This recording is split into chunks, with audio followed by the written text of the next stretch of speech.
Hello, thank you for joining us today. My name's Ben Wilting and I'm with the Amarillo Public Library.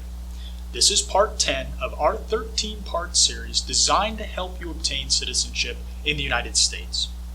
Today we will cover questions 88 through 100 for the civics portion of your citizenship test. Today's questions deal with the civil rights movement, recent U.S. history, as well as citizens' rights. Stay tuned.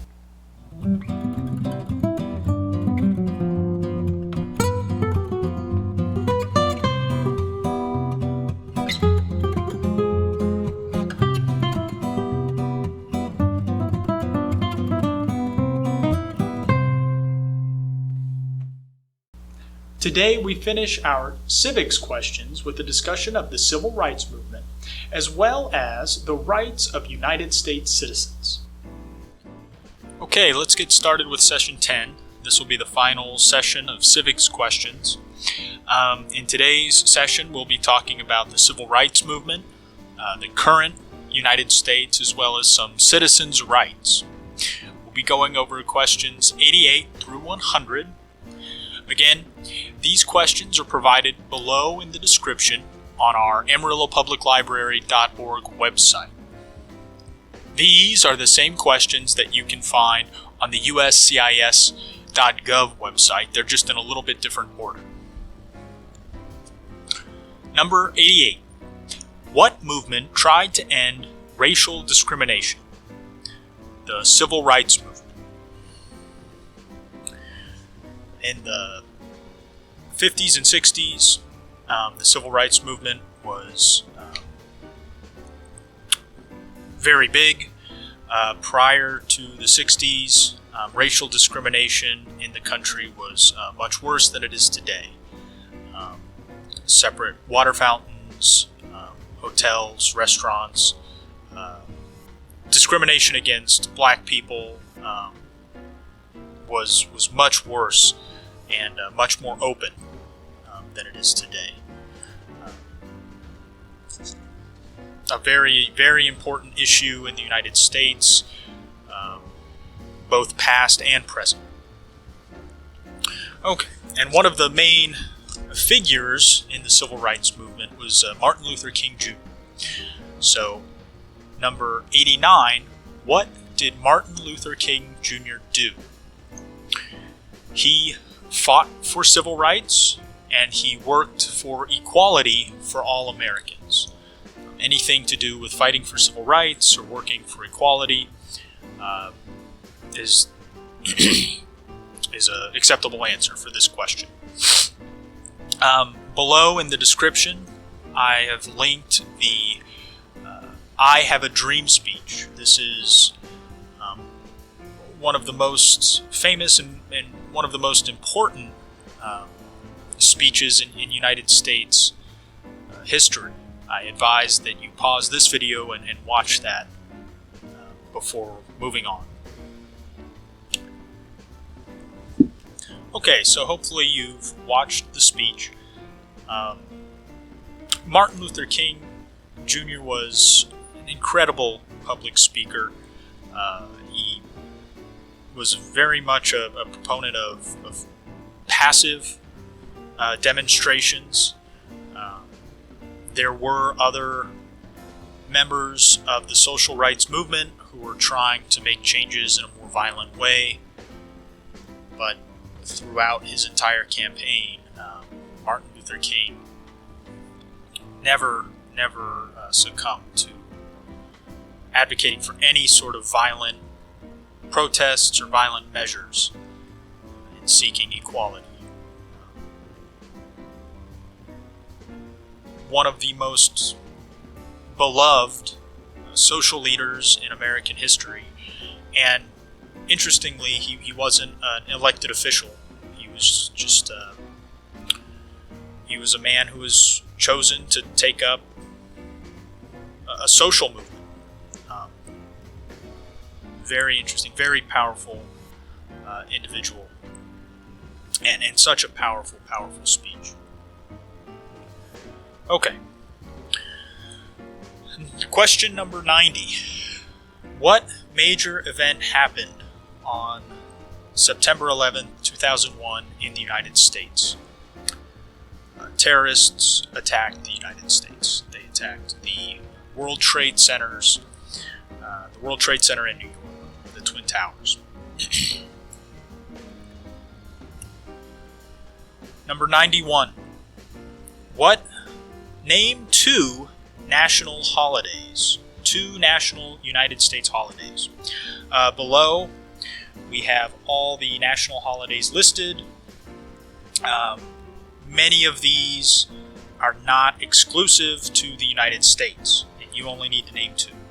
So let's go over all of them. New Year's Day, that's January 1st.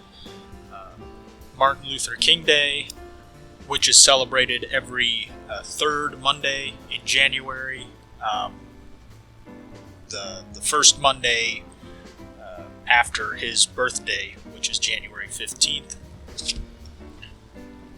President's Day is celebrated the third week of February to commemorate George Washington's birthday. Memorial Day, which is celebrated the last Monday of May, and that's in memorial to fallen soldiers and military members.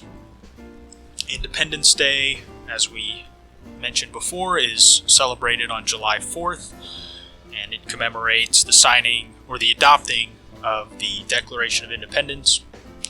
Labor Day, celebrated the first Monday in September. Columbus Day, which is celebrated on the second Monday in October to commemorate Columbus landing in the New World.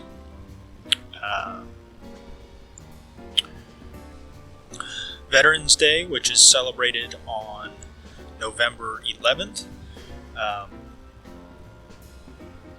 That's a day to commemorate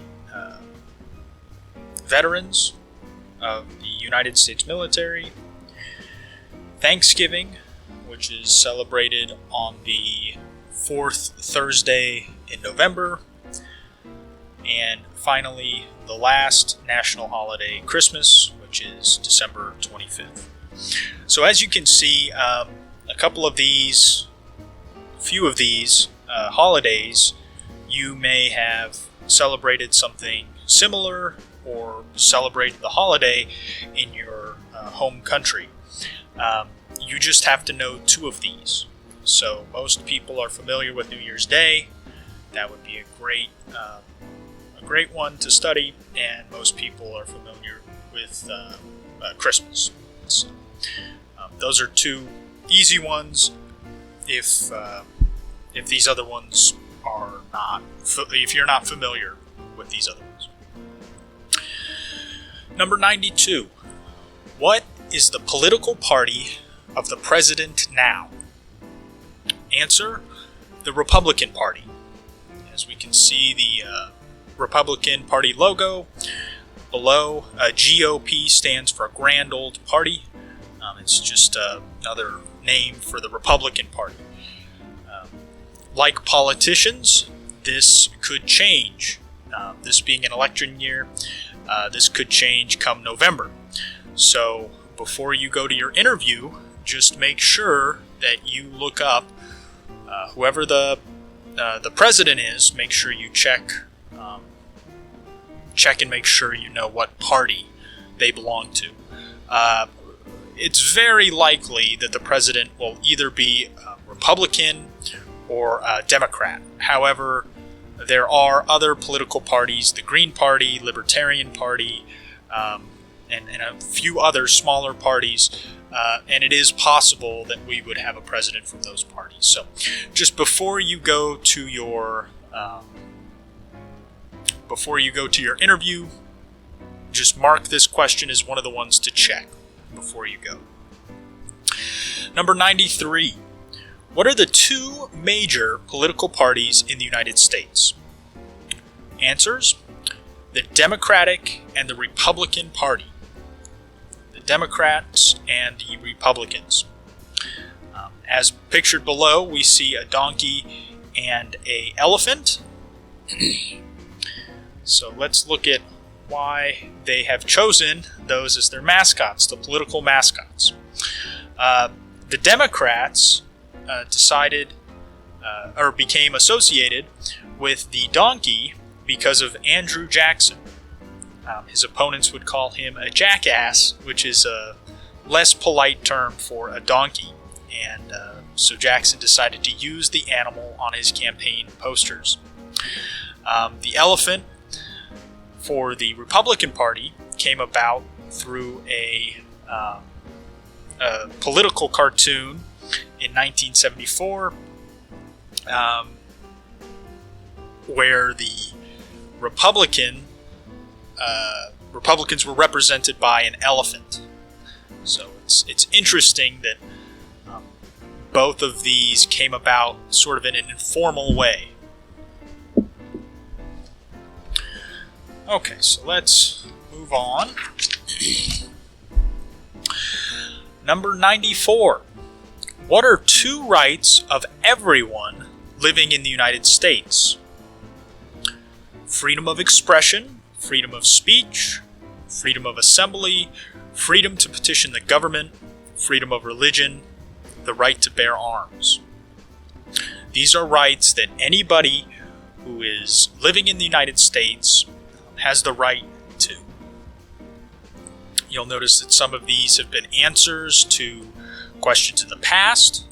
So if you want to look back on what you answered for those questions, perhaps freedom of speech or freedom of religion,